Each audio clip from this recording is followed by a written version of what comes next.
Hey guys, it's the Nerdy Movie Guy. So we're finally here to Ahsoka Episode 8, the finale. So let's talk about it.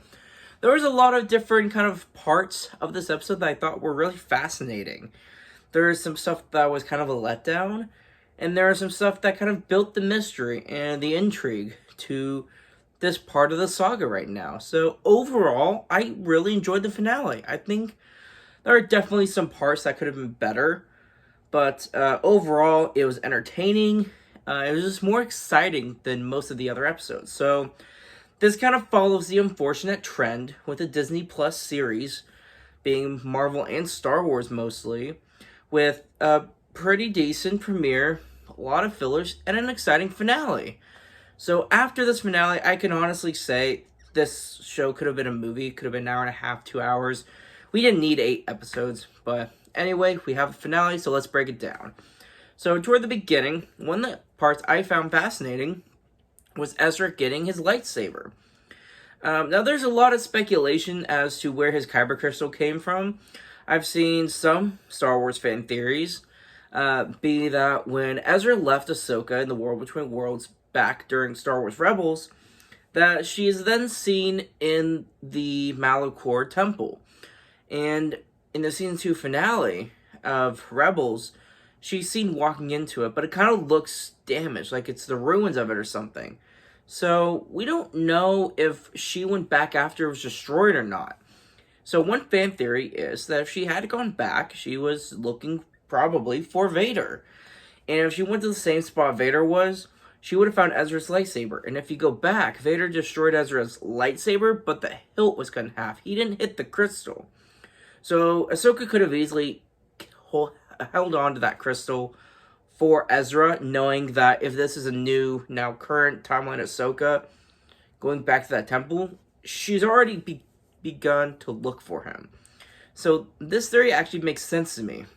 Another generic theory is Huyang had some crystals lying around. Now that doesn't really make sense for one calling to Ezra unless it was like a desperate scenario type thing where he needed a lightsaber, so spare crystals, one of them did really call to Ezra.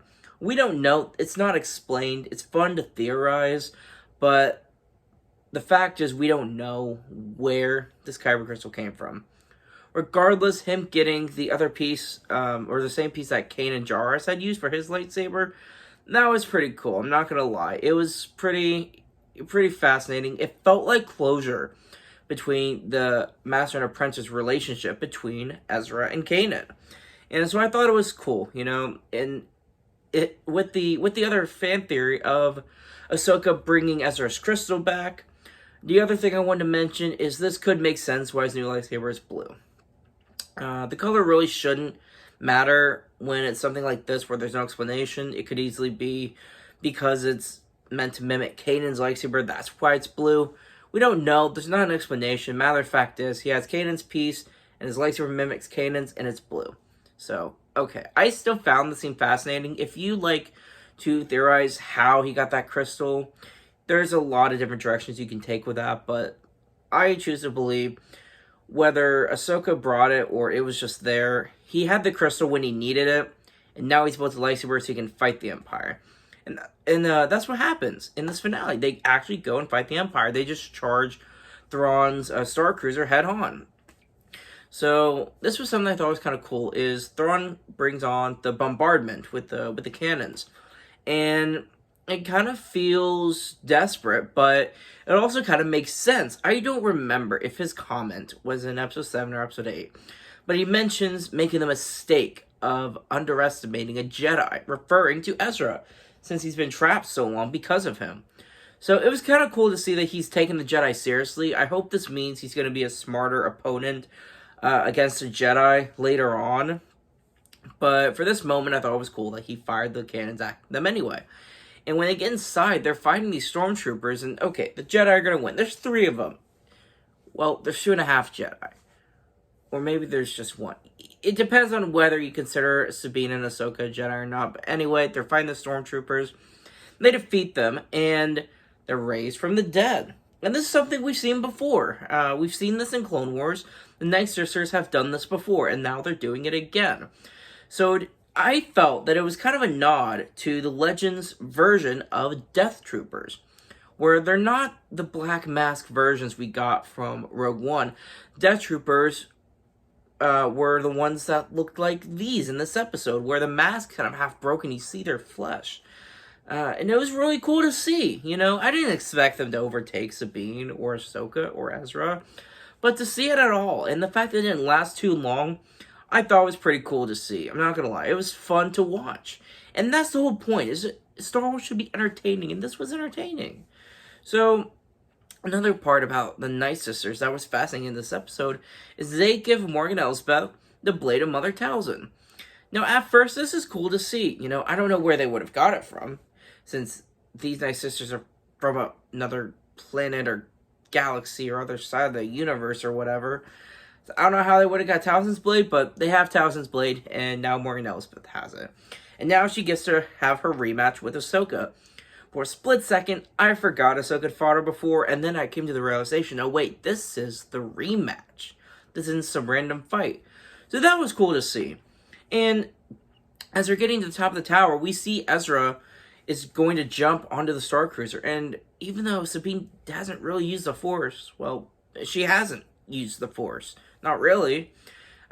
Just to barely connect with Ahsoka ever so slightly. But Ezra trusts Sabine.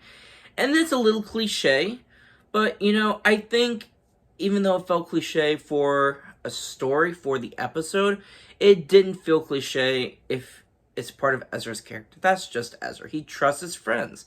Maybe it's to his own fault, but I didn't think this hurt Ezra's story. I just think this made him more likable, because Ezra's kind of always been that way.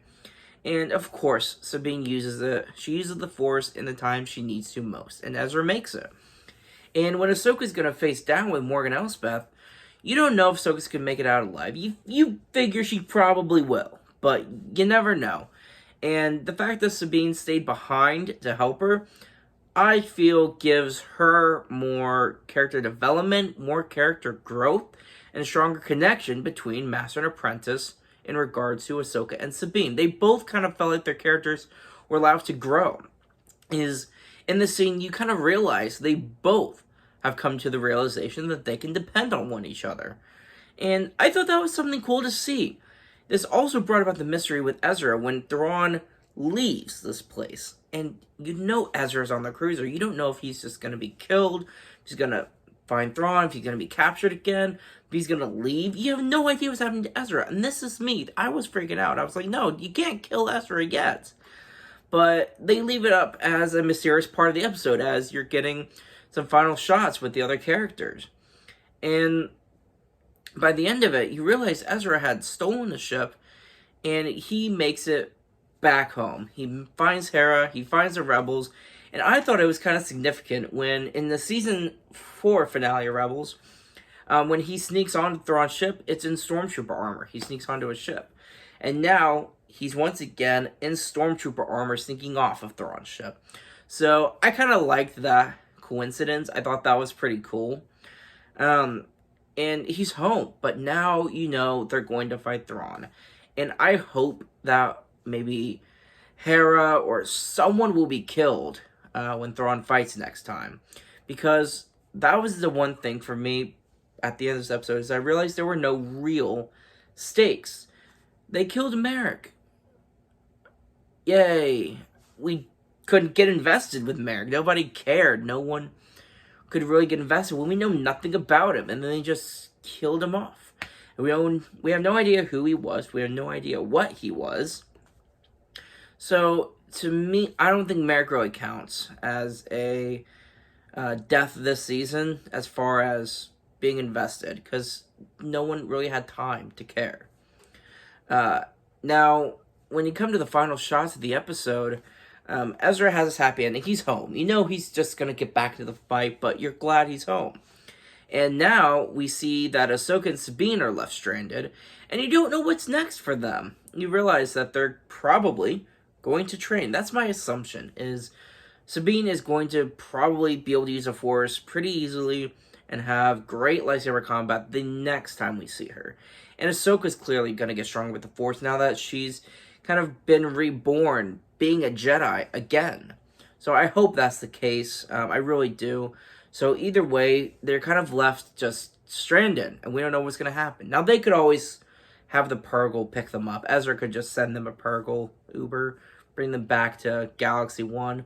You never know. But as far as this finale is concerned, they're stranded. And we see Ahsoka, or we see Anakin Skywalker's Force Ghost in the Force Ghost form, watching Ahsoka. And this was cool to me because we saw this in Return of the Jedi at the end. We saw this at the end of Kenobi with Qui-Gon Jinn, where in the finale, when a Jedi has kind of completed what they needed to, their master just kind of helps them out. And they show up in the end. That's how I interpreted the Jedi showing up in the end of Return of the Jedi. So I hope this isn't the last time we see Anakin Skywalker. It almost felt that way, but I hope not. But now we get to move on and see what Shin is doing. She's going to face down the Raiders, whoever they are. I don't know what's going on with her. Maybe she'll, meet up with Ahsoka and Sabine next time we see them. Maybe they'll join together to try to leave the planet. But they kind of skip over Shin. They just show her as kind of a, hey, she's still around kind of thing. But then we skip over to Baylan. And this was the most fascinating part of the season to me. Is he's on this mountain, you think. And when it pans out, he's standing on top of the statue of the father from Clone Wars. You have the son, the daughter, and the father. Now, in the shot where it kind of zooms out, the daughter's head isn't there. And to me, that's meant to represent the daughter really isn't a part of this anymore because she appears as this bird that's been appearing to Ahsoka throughout Rebels, throughout this series. So the daughter has her own thing she's doing. But the father's pointing Baylan to this glimmer of light we see in the distance. And I'm hearing a lot of theories that this could be the Mortis Temple. And one of the strongest theories that I believe supports this theory is in Clone Wars, when they're pulled to Mortis, when Anakin and Obi-Wan and Ahsoka are pulled to Mortis, Obi-Wan checks the scanners and he said he doesn't even think they're in the same galaxy. That's Obi-Wan's comment. Now, it wasn't confirmed during Clone Wars, but we realize it's somewhere else. And they were pulled to hyperspace so much where it blinded them, they passed out, and now they're on this supposedly other galaxy, wherever it is. And we never got closure. But now we think that Baylan might have found Mortis. Now, at the end of the Clone Wars arc, we saw the giant crystal collapsing and it seemingly destroyed the place, but we don't know that for sure. It could have just been that temple. It could have just been that crystal. We don't know what's going on. Baylan could have found the Mortis Temple. So either way, I don't know if they're going to recast his character or not. I don't know how to feel about it. I wouldn't mind if they left his character alone and just let that be Ray Stevenson's performance. I wouldn't mind if they recast him, because there's so much more of this character we could see. So I'm kind of indifferent when it comes to exploring his character further. I want to know what you guys think. So that wraps up Shin, Baylan, Ahsoka, Sabine, and Ezra. And now we finally get to see Thrawn. He's back in his rightful galaxy, right for the taking. And he's seemingly going to connect with Imperial Remnants. And he makes a pit stop on Dathomir. So I bet you guys we're going to get some new Last Night Sisters. We'll see what happens, guys. I don't know if we're going to get more Night Sisters or not. I really hope not, but I'm almost expecting at this point. We'll see what happens. I really hope Thrawn goes all out and the writing is severely more intense next time we see him. I want to see him kill some legacy characters. I want to see him fight. I don't know. I haven't read the books and legends. I don't know if he really fights anyone with a saber or a staff or electro staff or anything like that. But in Rebels, there was one scene where he's fighting with the droid version of Dark Troopers, and he's using an electro staff to fight him. So in this new canon, this Thrawn can fight. We've just never seen him do it. So it's, I don't know, there's a lot to explore with Thrawn. They could take the easy way out. He could bring a fleet together and then the heroes just destroy all of his fleets and kill him again. Or maybe he could actually kill some legacy characters. Or maybe this next movie will bridge Thrawn and Luke's relationship into a further series or project. I don't know, guys. Overall, I think this finale left us with a lot of questions with pretty much every character involved. we're definitely gonna see them again. Dave Filoni has confirmed he's making a movie for Disney Plus, and it's a Star Wars movie. I don't recall them saying this is a Thrawn movie, but I believe that's the expectation. Doesn't mean that's what is, but I think it's a strong possibility Thrawn could probably be the villain of this movie. And with Ahsoka stranded, this kind of paves the way for Luke Skywalker to be in a pivotal role for this upcoming film, whatever it involves. So regardless, I think we're going to see most of these characters again. I mean, Filoni loves the Clone Wars and he loves Rebels. It just wouldn't make sense for him to just write off all these characters, not to see them again.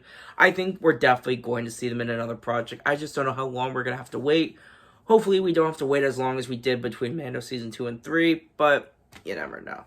So that's been my thoughts. Overall, there were a lot of fillers this season. I think this season could have been a short movie, but regardless, the content that we have is what we got. I'm happy with it. I just hope that the story and the writing and the graphics and everything is just intensified the next time we see these characters. So thank you guys so much for tuning in. I'll see you guys next time.